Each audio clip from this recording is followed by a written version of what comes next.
but the real estate sector is facing much greater, broader challenges than perhaps we've seen in the past. It will take longer for the recovery to come over the next 12, 24, maybe even 36 months until we see the full recovery.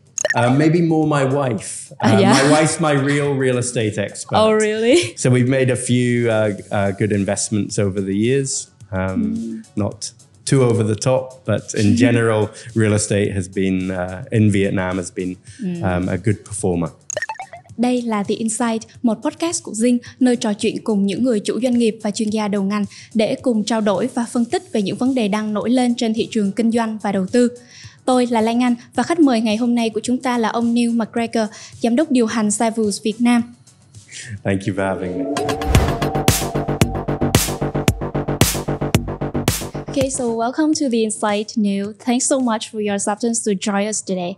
So as far as I know, Savills now for a wide range of services in real estate. However, in this podcast, I would like to ask you and discuss more about the merger and acquisition market. We know it as the M&A, yeah, right? Yes. So actually, it has been over a month since you mentioned on an article that Savills investment service business now is had never ever been busy due to increased inquiries from sellers, right? Yeah. So how would you describe the working atmosphere right now at Savills Vietnam? It remains extremely busy. We continue to get increasing numbers of inquiries from sellers wanting to access capital and therefore coming to our teams for their expert advice, which might be around deal structuring, it might be raising capital, debt or equity, might be understanding pricing expectations from buyers and where they need to set their expectations. But in general, the teams remain very busy. It's a challenging time in the market. Sellers realize that, so they're more open perhaps coming to us and seeking advice than they might have been in the past. So it's good for our investment teams, but not an easy time for everybody. Yeah, sure. So to give our audience a full picture, could you give a further analysis on the reason why companies have to sell their properties over the months? Yeah. I mean, there's a variety of reasons out there, but at the end of the day, it's liquidity. Yeah. So there is a lack of liquidity in the market. If you're a residential developer, it's challenging to, first of all, get your product to market. Yeah. But then in the current environment, the market is slow. So there aren't huge numbers of transactions happening. So, and if you're an office developer, you may be faced with the rising cost of debt. Interest rates are going up around the globe. And that's increasingly a concern for commercial developers in particular. So they're looking for other sources of capital or maybe selling the project in order to finance other projects. There are many reasons why people may look to sell. It may be the cost of their own debt and they're under pressure to repay loans to the banks. Or it may be that they need capital for another project. Their primary business may be manufacturing or another area of business other than real estate, and they need to raise capital through the sale of their real estate project or portfolio to have capital for their core business. And there may be other issues such as shareholder disputes or reasons why deals can't be structured, legal paperwork. And therefore difficult to realize the cash flow from the project. So better to sell if there's a buyer out there, have the capital in hand, ready to deploy for a better project or a core business activity. So with this perspective, I can understand that the M&A deals can support the real estate market right now, right? Yeah, I mean, M&A deals can create that much needed liquidity. Yeah. When the cost of capital, whether it's debt from the banks, is so high. I mean, we're looking at 14, 15% interest rates currently for development finance. there are other options out there. There is cheaper capital available. Yeah. So if M&A transactions can assist in that way, whether it's a project sale, whether it's bringing in a minority shareholder, just injecting additional equity, or whether it's helping source cheaper sources of debt, which may be structured in such a way that the core interest rate can be lower, but there may be upside for the debt provider if the project is successful. So there's various means that M&A transactions can help create liquidity in an otherwise very challenging market. Yeah, everything you said are true, but from the authorities or some experts, I think that they might be afraid of that the situation that foreign companies can replace the local ones. Yes. So yeah, can you give some? My view is that those local companies are facing challenges. Yeah. And if foreign capital can help them navigate through those challenges and help them raise capital, then that has to be good for their business in the long term. A lot of local groups have moved into real estate as a secondary business. It may not be their core business. Yeah. And if they can realize capital through the sale of real estate assets and use that capital to focus in their core business areas, then that has to be beneficial for everybody, but particularly the sellers. And if they happen to be domestic Vietnamese companies, then that should be beneficial for them as well. Projects sitting idle, let's say a half-built hotel, isn't good for anybody. It's not good for the developer, the investor. It's not creating any cash flow, any return on their investment. So better that they sell that asset, take the capital from the buyer and deploy it in another area where they can realize a return on their investment. So I think it's all about deploying capital in the right way for the right investor. And that will create more liquidity and benefit all players in the market, including the overall economy as well, because you're deploying idle capital and creating assets that are creating a return on investment. Yeah, sure. So let's talk more about the detailed projects. Give some update on your status. For I know that you mentioned that Salvo's now dealing with 5 deals, right? Yeah. Around 5 deals, I can't reveal the exact number, but maybe in excess of 5 deals now. Can you give some update of these deals? Closing deals is not easy at the moment. There are many challenges which buyers and sellers face to closing an M&A transaction. It might be deal structuring, which is one of Savills' strengths, and we can help with that. It might be the cost of debt. So buyers may not be able to raise debt on the terms that they would like in order to proceed with a deal. It may be legal paperwork. So there are multiple of reasons why closing deals remains very challenging. But what I would say is that discussions are ongoing, and there is a willingness from both buyers and sellers to close the transactions if the commercial terms can be agreed. Yeah, but what are the most obstacles, like the legal or the valuation? So there are certainly pricing gaps still on many projects, and that remains a key challenge. But I would say the broader challenges are around deal structuring and the legal paperwork, particularly for development projects.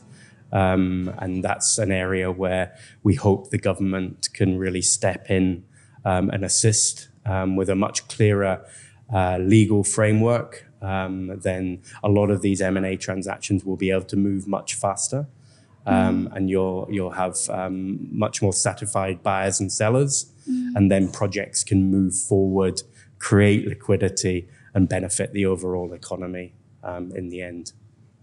But how long will it take for deals So to typical close? M&A transactions in Vietnam take anywhere between 6 and 12 months. Our record is 4 months, which was for a more straightforward existing office asset. So it's always going to take more than 4 months, but typically between 6 and 12 months. So maybe we will witness a boom in the M&A in the end of this year. We certainly hope so. The teams are working hard to make that happen. Yeah. So let's talk a detail more about the assets. Which segment or which size, the value. It's a broad cross section. So obviously in hospitality, it's been a very challenging time through COVID. So there are many hospitality assets which are underperforming. And if those hospitality assets have been leveraged, so there is debt in play, it may be that the current cash flows cannot service that debt. So we're currently in discussions on a number of hospitality assets. We're also very active in the office sector. We currently have 3 ongoing discussions regarding existing office assets in both Ho Chi Minh City and Hanoi.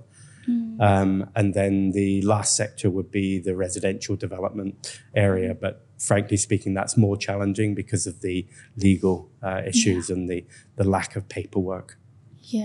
So I can understand that the office and the hospitality market will have troubles in the pricing gap.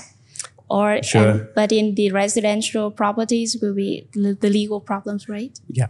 That's pretty much spot on. But who are the buyers? Like the nationality? It's a combination of locals and foreigners. So office assets have always been very attractive to foreign buyers and increasingly more institutional buyers, particularly if they're grade A assets. They might have green credentials, which are going to fit nicely in broader institutional office portfolios. But on the hospitality side, it's more local buyers that are looking at those hospitality assets, I would say.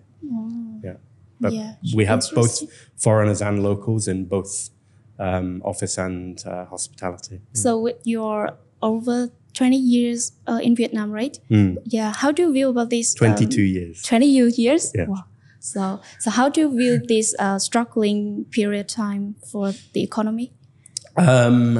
We've been through challenging times before, and Vietnam always surprises. Vietnam always comes through these difficult periods, I would say, remarkably well.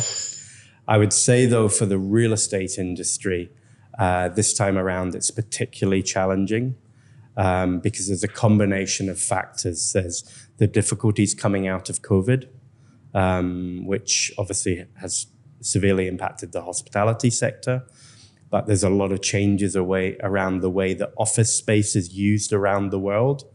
Less changes in Vietnam specifically, but that does impact people's view of office as an asset class for investment going forward.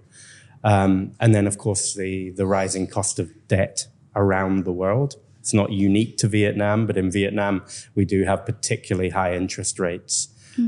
So that's a real challenge for the real estate sector at the moment. And then, of course, we have all of the challenges around planning approvals and the legal paperwork, which is unique to Vietnam in terms of its breadth and impact on the ability for projects to move forward. So there's a number of key challenges that make this a particularly difficult period for the real estate sector. Post-global financial crisis, Vietnam's issues were more around the banking sector. And a lot of hard work went into resolving that, and the banking sector's in better shape this time around. But the real estate sector is facing much greater, broader challenges than perhaps we've seen in the past. It will take longer for the recovery to come. But do you believe that there will be a strong rebound after that? Or it depends on the sector. So already In the hotel sector in Ho Chi Minh and Hanoi, we're seeing strong recovery. Occupancy rates are back at pre-COVID levels. Room rates are starting to rise above pre-COVID levels again. And that will only get better as more tourists return. Yeah.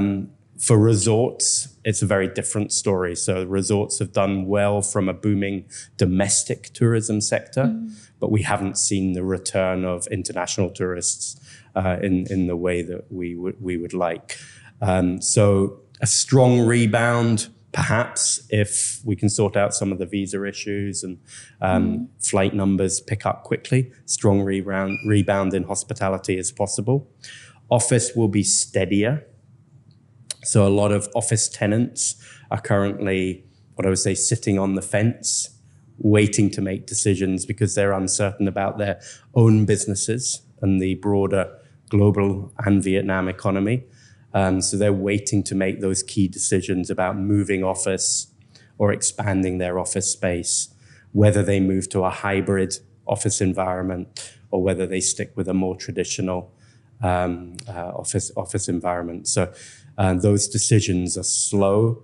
And until we see strength in the global economy, we're unlikely to see a strong rebound in that office tenant demand and hence the office investment that will follow with that. Residential's more challenging because of the deep-rooted issues around the legal paperwork for projects and the ability for developers to bring their projects into the market. The demand fundamentals remain fantastic in Vietnam. We have a very low urbanization rate. People are going to continue to move to cities, creating demand for housing, education, healthcare, retail, etc. And also the demographics. You've got young people wanting to move out of multi-generational homes. They don't want to be with mum and dad and grandparents and uncles and aunties in their apartments anymore. They want space. They want good facilities in good apartment projects. And then you've got the overall growing middle class and hopefully a more competitive mortgage market coming back as well. It's difficult in the current environment, but the banks are keen to build their mortgage portfolios with good quality home retail borrowers. So many positive aspects on the demand side. We just need more supply. We need projects to come to market. And that can only happen really with the government support to facilitate the processing of that legal paperwork so that developers can launch into the market. Whether it's affordable, whether it's high end, we just need more launches, more product in the market, and only then can we see a rebound. On the secondary market side, it's very reliant on interest rates coming down.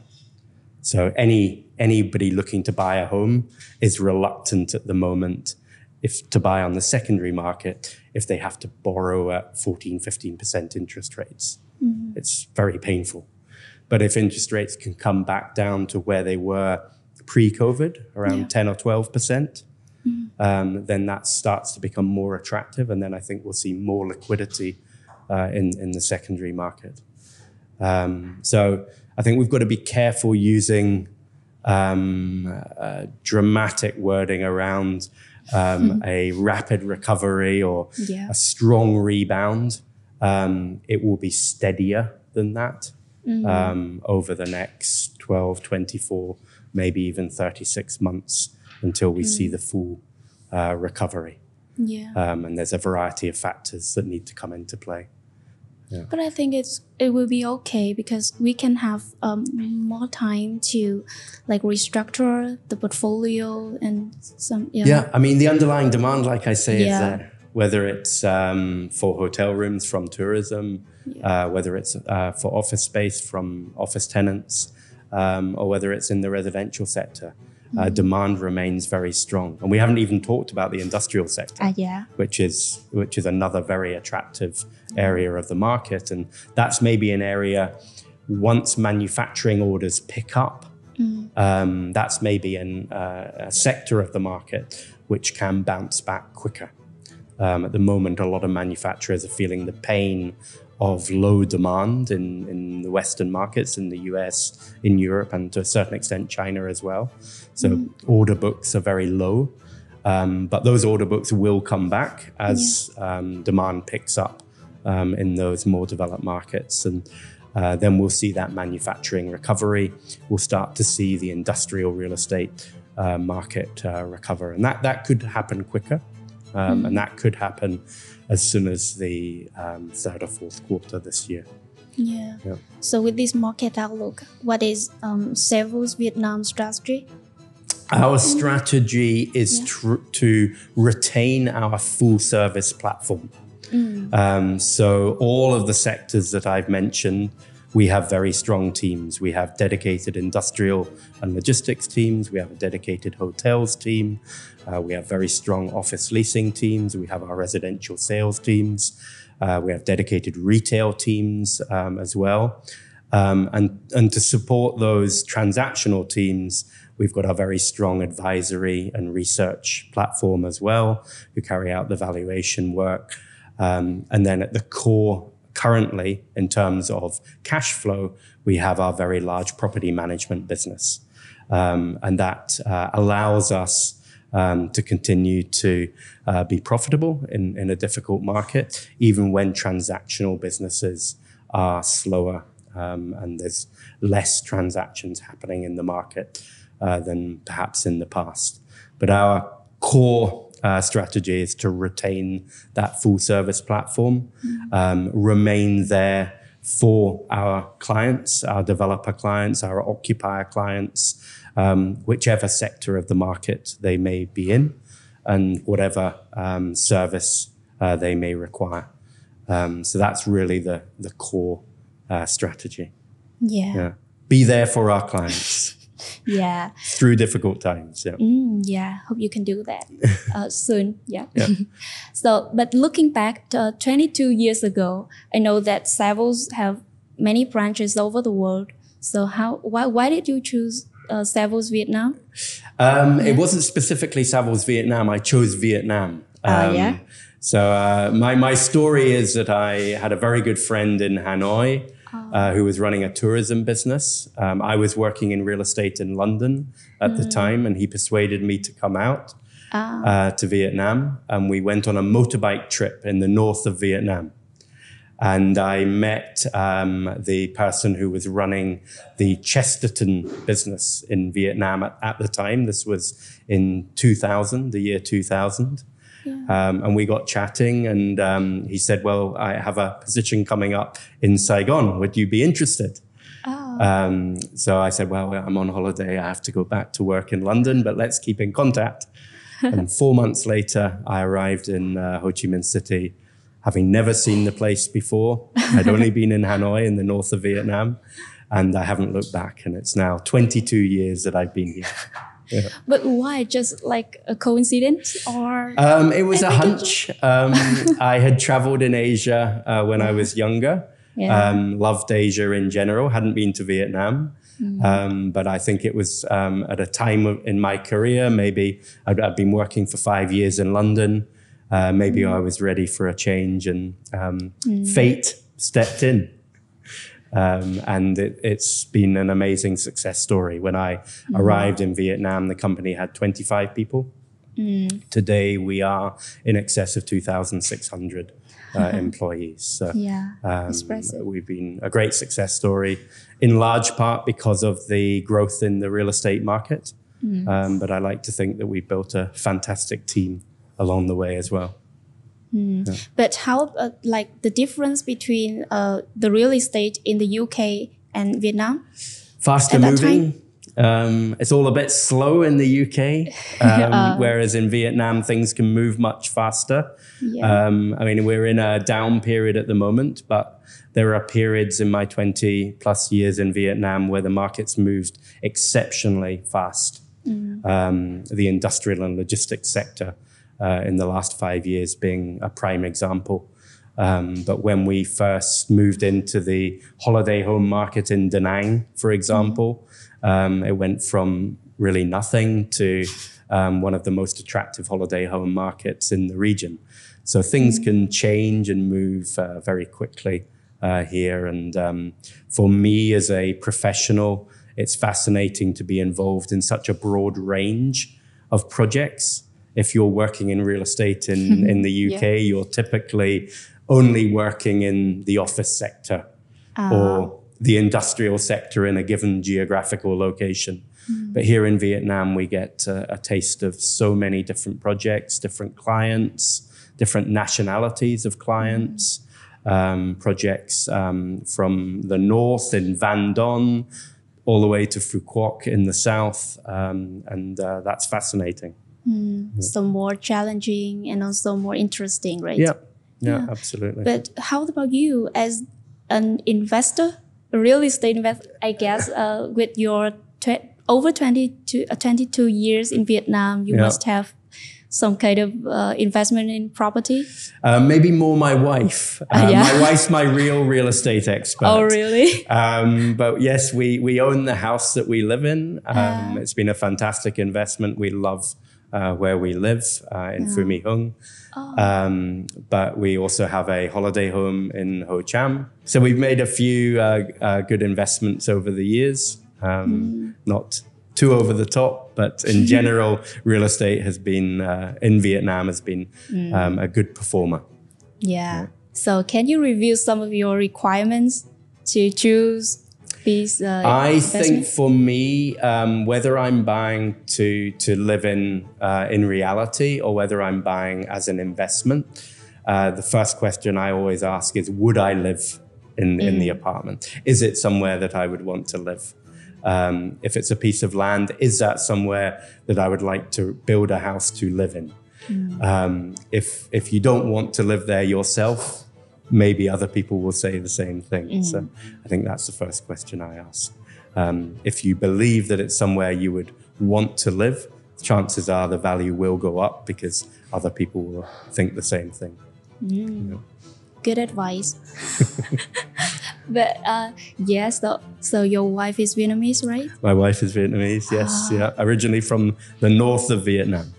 So she moved to Saigon. Yes, yeah. So how can you balance your working life as the managing director of Savos Vietnam and your family life? Well, in Vietnam, we're blessed with a country where there are many different travel options. And I believe in making the most of any holiday that we can take as a family. So we've traveled extensively throughout Vietnam. Some of it with family, some of it myself. But I love traveling within Vietnam. And I think that's reflected in the success of domestic tourism and the growth of domestic tourism. We're very lucky to have so many different places to visit, whether it's cultural places, whether it's the mountains, whether it's the beach. And all of the food options that go with that and the different people up and down the country. So we're blessed with an amazing country to travel in. We also like going back to Scotland and I value being able to show my children where I grew up. Scotland's a beautiful country. My parents live in a highland mountain area, so we go back and we enjoy the outdoor environment when we're back in Scotland. And I'm a keen skier. Not quite sure how that fits with me ending up in Vietnam because there isn't much skiing in Vietnam. But we try to go on an annual ski holiday as a family as well. Oh, interesting to know that. But are there any cultural gaps you're still adapting to right now? Nothing in particular, but one thing that has frustrated me at times over the years is Vietnam time. Really? And people not turning up to meetings on time or leaving you waiting in a reception area. Maybe I've adapted myself. Maybe I have flexi time as well. I'm not sure, but I remember that bit as being something that has frustrated me in the past. But I think I'm a pretty easygoing person in general. I think that's maybe one of the reasons that I've enjoyed living and working in Vietnam for so long is I've been able to adjust somewhat to the culture. Is it the criteria for your for your employee in Savills Vietnam to be on time? I'm a believer in being on time is important. Yeah, time management's important if you want to be a successful professional in the real estate business. I think so. Yeah. Yeah.